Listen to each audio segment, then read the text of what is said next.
Mateus capítulo 5, Sermão do Monte. Hoje vamos do versículo 13 até possivelmente o versículo 32, ok? Então, antes da gente entrar no texto da lição de hoje, vamos com uma breve introdução. Graças a paz. Uma breve introdução, um resumo das aulas passadas. A gente fez um panorama do Novo Testamento, com foco nos Evangelhos, para entender um pouco do que é os Evangelhos e direcionando mais especificamente a Mateus. Então, um panorama de Mateus, para a gente entender que livro é esse que está contido o Sermão do Monte. Depois fizemos uma introdução, uma exposição, dos capítulos 3 e 4, porque o Sermão do Monte está no começo do Evangelho de Mateus. Então, é necessário entender o contexto antes do sermão, para a gente entender melhor o sermão. Por fim, a gente fez uma introdução ao Sermão do Monte. O Sermão do Monte é o maior e o melhor sermão de todos os tempos, porque ele foi pregado por ninguém mais e menos que Jesus Cristo. É o sermão mais completo de Jesus que a gente tem. O Sermão do Monte anuncia a vinda do reino. Então, o Messias chegou. E como é esse novo rei? Como é essa nova lei? Como é esse novo povo? Nós somos o novo povo, é para os gentios, não para os judeus. A nova lei de Jesus, entre aspas, é um novo mandamento que ele traz. Ele não veio para revogar a lei, ele veio cumprir a lei. Como assim? Vamos entender isso hoje.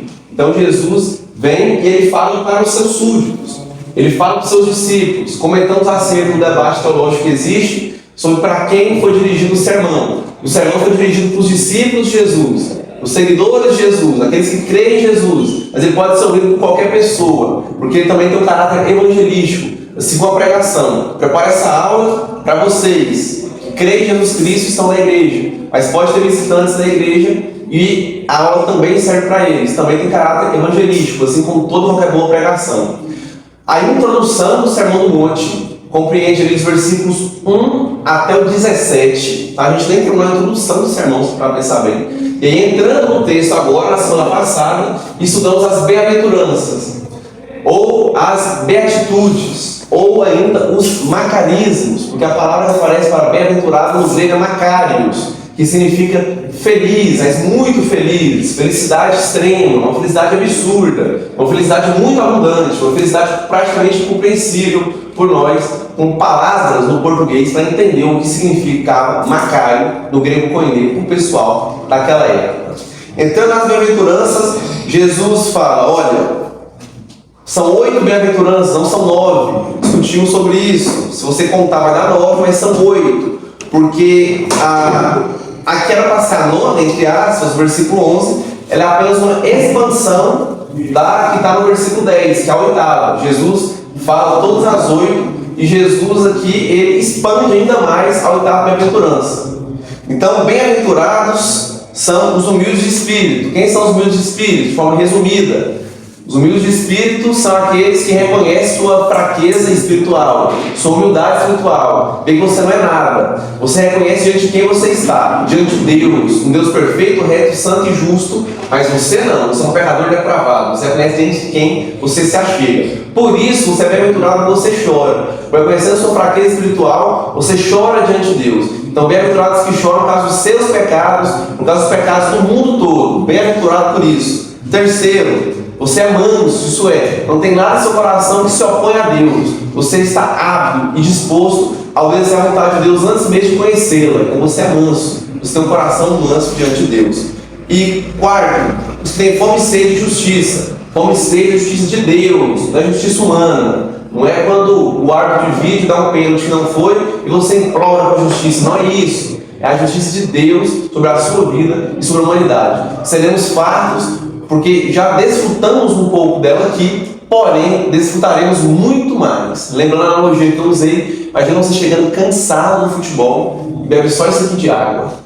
Não mata a sua sede, apenas aumenta a sua sede. Você viu quão bom é, você quer mais aquilo. Assim é a justiça de Deus nas nossas vidas. Esperamos um pouquinho e queremos mais. Quinta bem-aventurança, os misericordiosos, ou aqueles que exercem misericórdia para com o próximo. Aqui não é olhar e pensar, meu Deus, coitadinho, que pena. É exercer misericórdia de fato. É você olhar e fazer alguma coisa em prol. Você tem piedade, você exerce ela. Não é olhar e ficar com dó. É ir lá e fazer alguma coisa pela pessoa. Esse é o misericordioso. Bem-aventurados limpos de coração. Isso é, aqueles que se santificam o tempo todo. Aqueles que buscam Deus o tempo todo. Que não tem nada no seu coração que se opõe a Deus. Aqueles que têm um coração limpo, puro. E que exercem isso diante dos outros. O que vai trazer como consequência a outra bem-aventurança, que é os pacificadores. Isso é, aqueles que têm a paz de Deus consigo, ao ponto de levá-la para outras pessoas. Exerce essa paz perto de quem quer que você esteja. Percebam que todas as bem-aventuranças, segue até agora, elas falam sobre o cristão na sociedade. O cristão no mundo, não o cristão isolado do mundo. Rebatendo a ideia dos essênicos, comentamos sobre eles na introdução do sermão, que se isolavam para evitar todo e qualquer tipo de influência mundana, todo e qualquer tipo de coisa pecaminosa poderia influenciá-los ou tentá-los, e levavam uma vida isolada de tudo. Deus quer você no mundo, sem ser do mundo. No mundo, não do mundo. No mundo para influenciar o mundo. Como consequência disso, vem a oitava bem-aventurança. Vocês vão ser perseguidos, os bem-aventurados, por causa do nome de Jesus. Essa perseguição aqui, já falamos sobre várias más interpretações e como o Sermão do Monte é disparado, uma das passagens que mais existem, interpretações erradas, heresias, falsos ensinamentos, versículos fora de contexto. Esse é apenas um deles. O tanto de pessoa que é perseguido, aí posta esse versículo lá: bem-aventurado quando for perseguido. Não é quando você for perseguido pela sua ignorância, pelo seu posicionamento político, ou porque você errou gols demais. Não é isso. É quando for perseguido por causa do nome de Jesus Cristo. Você tem as outras 7 bem-aventuranças, você tem elas, e por isso você é perseguido. É isso que acarreta na sua vida, perseguição. Porque o mundo se opõe a tudo que é Deus, tudo que é objeto de adoração e louvor a Deus. Então ele vai se opor a você também, assim como perseguiu Jesus, assim como perseguiu os profetas, como perseguiu os próprios discípulos, para quem Jesus falou aqui inicialmente, mas claro que é aplicável para nós hoje. Então eles vão perseguir vocês também. Mas mediante a isso, Jesus continua dizendo: vós sois o sal da terra. Ora, se o sal vier a ser insípido, como lhe restaurar o sabor? Para nada mais presta, senão para lançado fora e ser pisado pelos homens. Então aqui Jesus fala o seguinte: olha, vocês, discípulos, são sal. Vocês têm que estar no meio do mundo. Mas vocês têm que estar no meio do mundo, mas não ser do mundo. Como diz o pastor Yolanda, eu posso estar com porcos, andar com porcos, mas entrar no chiqueiro e me sujar, aí a escolha é minha. Então tome muito cuidado. Jesus, ele andava com prostitutas, andava com pecadores, com publicanos. O publicano, ele era um mau exemplo. O publicano era um judeu que cobrava imposto do seu próprio povo. O judeu tinha um ódio tão grande do Império Romano que tinha até uma facção chamada Zelotes. Os Zelotes queriam pegar em armas e matar os imperadores, de tanta raiva que eles tinham. Matar todos os soldados romanos, para libertar o povo judeu do jugo e da servidão de Roma. Imagina a sensação de todo judeu médio, especialmente um Zelote, ao ver que existe alguém que é do povo deles, do outro lado da força, cobrando imposto abusivo e injusto do seu povo. Imagina a sensação. Ted Jones mostra isso muito bem. Quando Simão, o Zelote, olha para Mateus, ex-publicano, a gente vê a ira no coração dele. E vamos comentar sobre isso daqui a pouco também. Então nós somos sal. O que serve? Para que serve o sal? Para que? Qual a função do sal? Por que Jesus comparou a gente com sal? Duas coisas primordiais. Duas coisas. Primeiro, o sal dá sabor. O sal dá sabor. Um pouco de sal é suficiente para dar sabor. Na cultura da época, eles colocavam sal no mingau e especialmente em molhos. Para quê? Para dar sabor. Então, um mingauzinho sem sal, ou ainda um molho, uma sopa que não tinha sal, era difícil de descer. Era sem sabor. Como eles precisavam? Mas o sal naquela época, ele estava presente em tudo. Tudo quanto é tipo de alimento tinha sal. O sal era uma iguaria indispensável naquela época. Jesus não usa qualquer exemplo. O sal era quase como se fosse, vamos colocar entre aspas, água. Indispensável, tem que ter sal. Sal era iguaria. E o sal que era retirado do Mar Morto, ele possuía algumas propriedades, além apenas da propriedade tradicional do sal, ele tinha alguns outros minérios, que também eram importantes. Era um sal bem especial, vamos assim dizer. E além do sal salgar a comida, além do sal dar sabor à comida, o sal também tem a função de conservar a comida. Vamos lembrar que na época não tinha freezer, né? Não tinha geladeira, não tinha caixa de isopor, não tinha caixa térmica. Então a melhor forma de conservar um alimento era salgando ele. Quem aqui já comprou camarão aqui em Goiás e já comeu? Já fez? Você compra um pacotinho que vem. A gente tem mar em Goiás?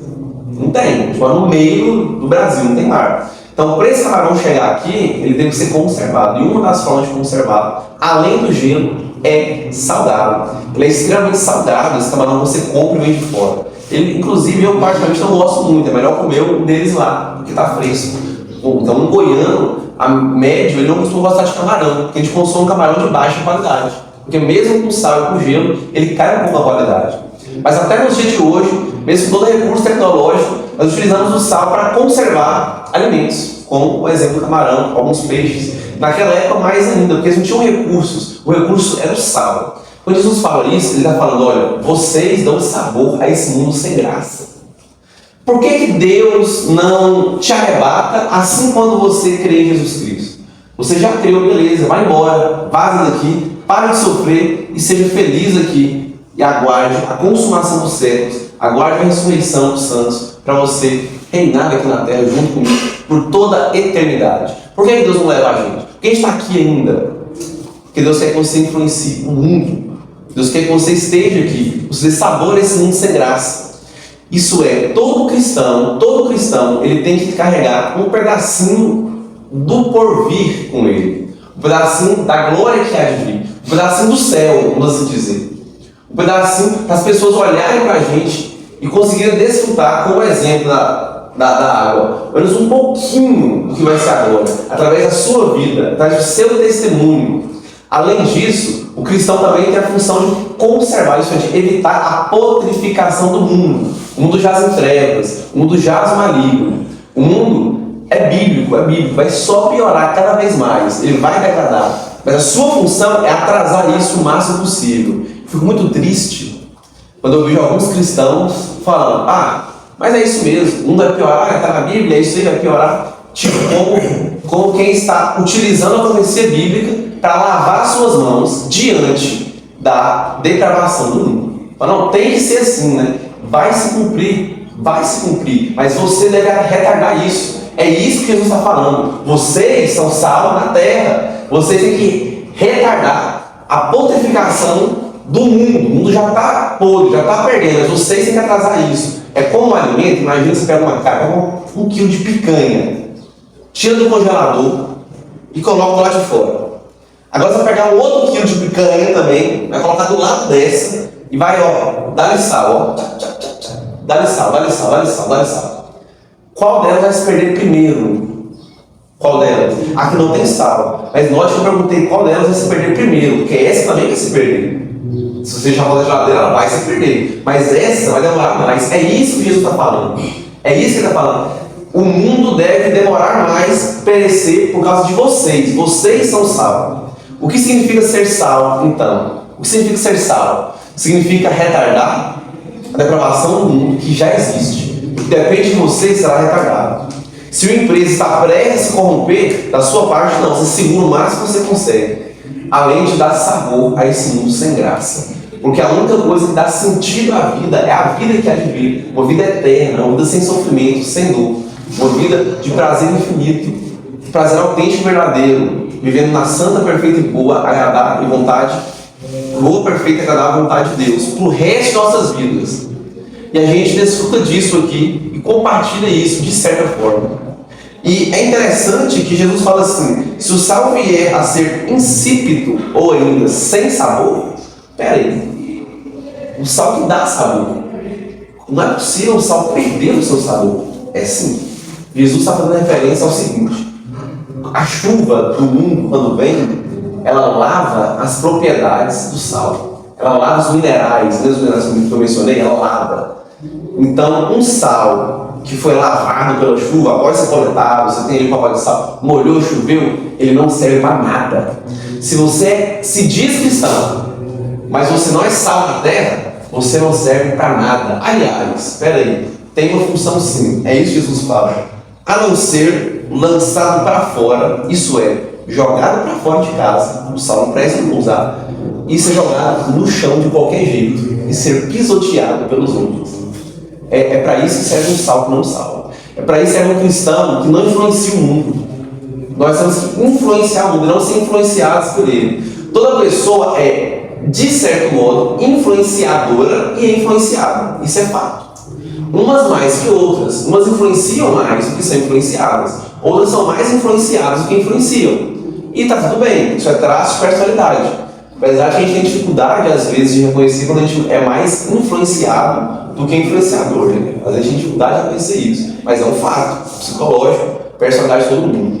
Mas o que a Bíblia diz é independente, meu irmão. Independente, você tem que influenciar pela sua conduta de vida, pelo seu modo de ser, por quem você é cristão. As pessoas têm que ver Cristo na sua vida, as pessoas têm que ver a luz de Jesus em você. E aí a gente entra no versículo 14. Jesus complementa agora, trazendo uma segunda analogia. Alguém pode ler o versículo 14, 15 e 16? 3 pessoas, entrou alternado, por favor? Vocês são a luz do mundo. Não se pode esconder uma cidade construída sobre um monte. Nem se acende a candeia e se coloca debaixo do alqueire, mas no velado e da luz de todos os que estão na casa. Assim brilhe também vossa luz diante dos homens, para que estejam as vossas boas obras e glorifiquem o Pai que está no céu. Amém. A Jéssica deu um pouco agora na leitura, né? O galera deu aquela olhada, acontece. Bora lá. Então Jesus traz um outro exemplo ainda. Vocês são luz no mundo. Luz. O que é a luz? Para que serve a luz? O que a luz faz? Primeiro, a luz é impossível ela passar despercebida. É impossível ela não ser percebida. Primeira coisa, você não vai conseguir não ver a luz. Não tem como você não ver. Inclusive, a luz te permite ver. Você estuda isso em física no colégio. Os meninos aí estão mais frescos, estão vendo agora, né? A gente já terminou, mas você só enxerga por causa que existe a luz. A luz bate no ambiente e nós enxergamos. Então a luz serve para isso. A luz não pode passar despercebida. O exemplo que Jesus usa, traduzindo para as nossas palavras, né, é como você está num cômodo, e aqui ele se refere especialmente ao cômodo mais comum, uma casa de um cômodo mesmo, onde uma lamparina da época, não era uma vela, não tinha vela na época de Jesus, né? Mas ela sozinha, ela estava com óleo, azeite, ela conseguia iluminar toda a casa, no caso todo o cômodo, tipo essa sala toda aqui, entendeu? E fala, mas você não faz isso e coloca ela por debaixo da mesa. Não faz sentido. Você quer que ela ilumine, você vai colocar ela em cima. Cuidado, que isso gera uma interpretação. Você tem que colocar lá em cima. Outro exemplo, Jesus fala o seguinte, olha, ninguém pode esconder a cidade que foi edificada sobre um monte. Isso é, você não vai passar despercebido, é impossível. Impossível de notar. Você é cristão, a luz de Deus brilha em você, eles vão te notar, é impossível não te notar. Assim como a cidade está no alto do monte, você vai ver, todo mundo que passa e olha vê, todo mundo passa na sua vida e olha vê Cristo em você, é impossível passar despercebido. Não tem jeito, é impossível. É impossível, é isso que Jesus está falando. E ele fala, vocês não vão se esconder não. Essênios, monges nos seus monastérios, mas focados em meditação e apenas no seu ego, no seu pessoal. Vocês têm que estar como uma luz, levando luz para o mundo. Vocês são luz do mundo. Jesus aqui parece entrar em contradição consigo mesmo. Jesus afirmou veementemente e sem margem para distorcer aquilo que ele disse. Ele disse com clara, eu sou a luz do mundo.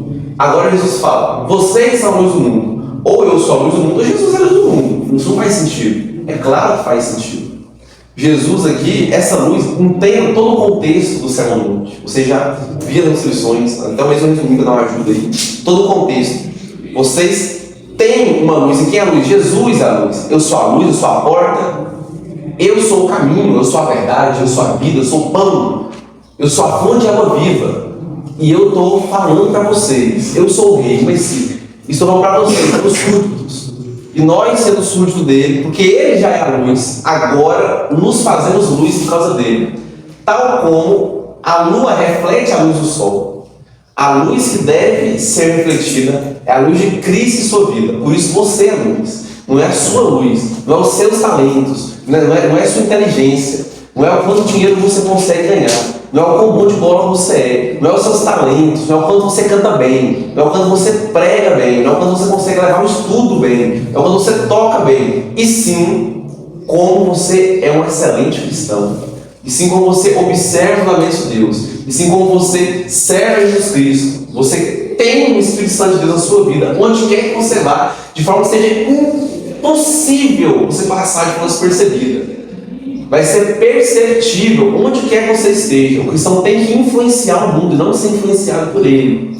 Não é a sua glória que tem que brilhar. Não é você estar na frente, sempre querendo se exaltar e se gloriar. A glória de Deus. A Ele a glória, somente a Deus a glória. Então, se você é cristão, na sua escola, o que acontece quando um crente de verdade, um cristão autêntico de verdade, chega numa escola? As pessoas mudam quando estão perto dele. Mudam completamente. Na faculdade, a mesma coisa. No trabalho. Alguma vez já aconteceu com vocês de chegar e ter uma rodinha aparentemente com algum assunto imoral e eles se calarem? Já? Ótimo. Não, está errado. Eles sentem liberdade, sentem conforto para comentar essas coisas com você. Você nota que o pessoal às vezes evita falar alguns palavrões porque estão perto de você? Pois é a luz de Cristo brilhando em você. Então, a presença de um cristão, a presença de uma luz, dissipa as trevas, afasta as trevas. É simples. Você está de noite no seu quarto, acende a luz joga embora com as trevas. E aí você consegue caminhar tranquilamente pela casa.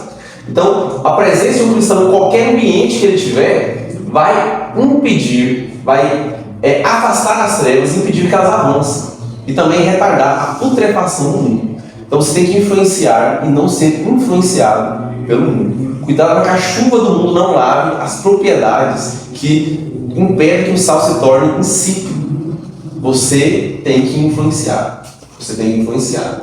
Certa vez eu vi uma história de um professor daqueles deusão mesmo, tal, sociólogo, enfim.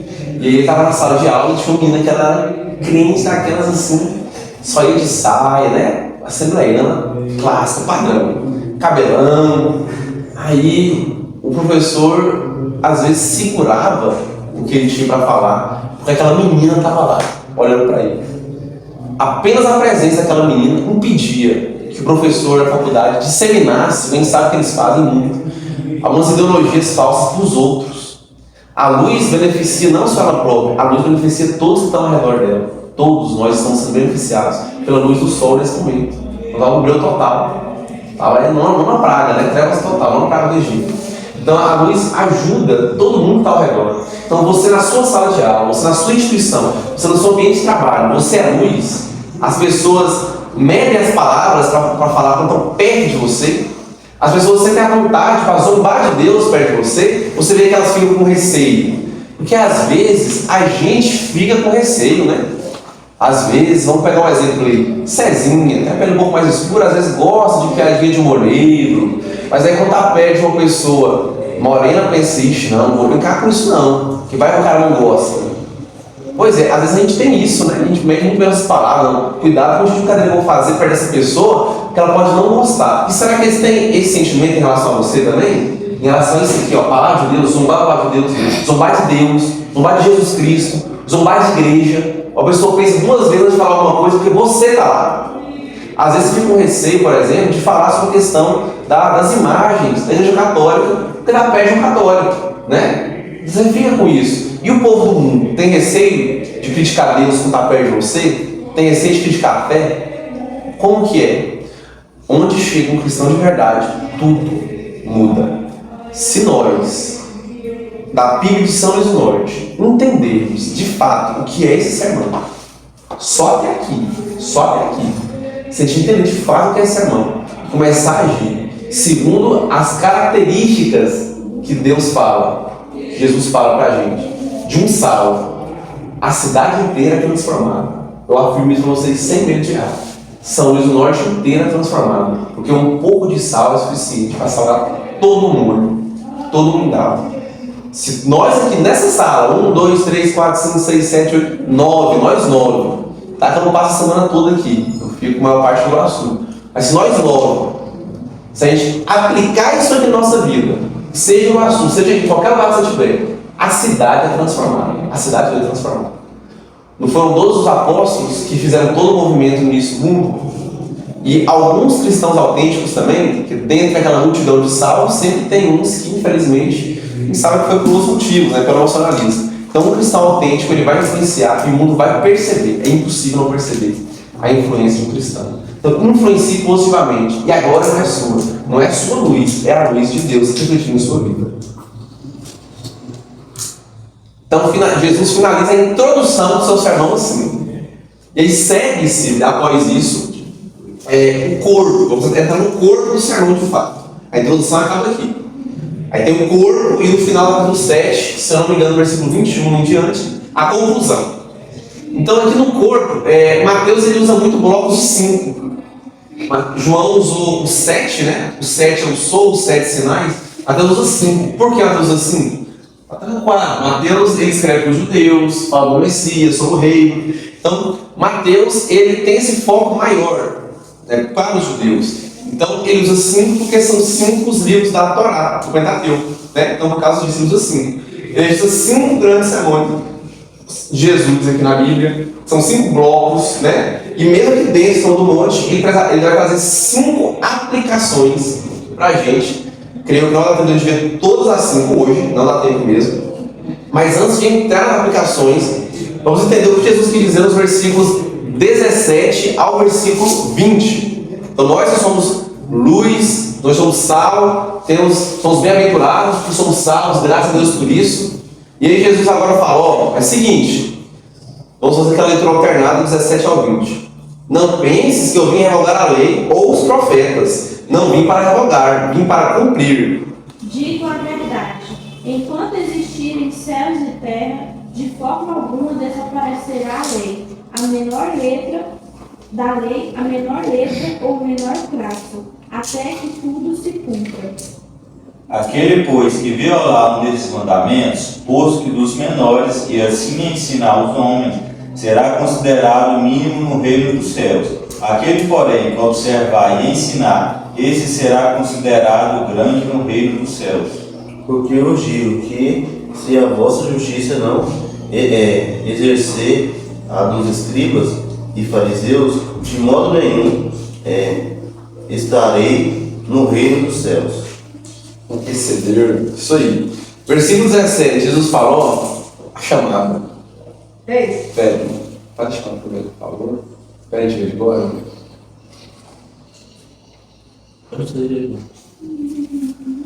Versículo 17. Não penses que eu vim revogar a lei ou os profetas.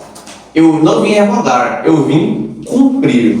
Mas na sequência, Jesus parece reinterpretar 5 aspectos da lei, né? Nós vamos entender melhor isso. O que Jesus quis dizer com eu não vim revogar? Obviamente, assim como várias outras passagens do Sermão do Monte, temos várias más interpretações acerca do que Jesus quer dizer.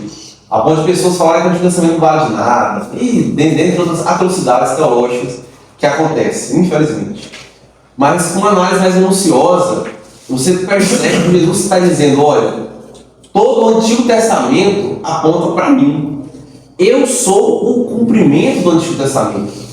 O Antigo Testamento se cumpre em mim, se cumpriu. Então eu vim cumprir a lei. O fato de Jesus estar ali já é o cumprimento da lei. Já é o cumprimento dos profetas. Porque toda lei tem, de certa forma, um caráter profético.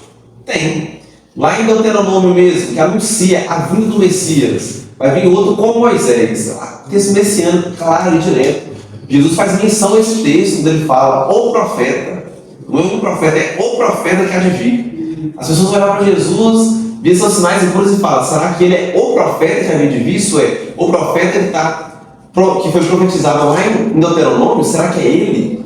Né? Então a gente tem essa profecia. E a lei e os profetas simbolizam o Antigo Testamento, né? Simbolizam a Torá e a Tanakh como um todo o Antigo Testamento, era a lei dos profetas. Aquilo que os profetas falaram, apontavam para Jesus. Tudo isso eram sombras daquilo que há de vir. Deus está dizendo, olha, eu cheguei, não preciso se apegar às sombras mais, eu estou aqui.